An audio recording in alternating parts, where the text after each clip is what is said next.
Hello everyone. In this video, I will show you how to reset a Craftsman garage door opener. First, go to your garage motor unit and locate the Learn button, which is usually near the antenna wire or under the light cover. Press and hold it for about 6 to 10 seconds until the indicator light turns off. Once the light goes off, all previous remote and keypad codes are erased from the system. Now we will reprogram your remote controls.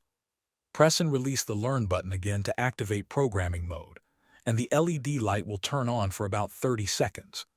During this time, press and hold the button on your remote that you want to use until the garage light blinks or you hear a click.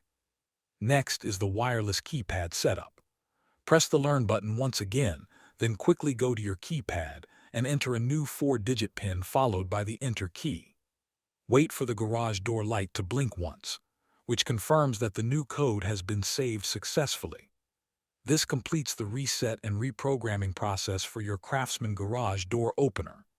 Thanks for watching.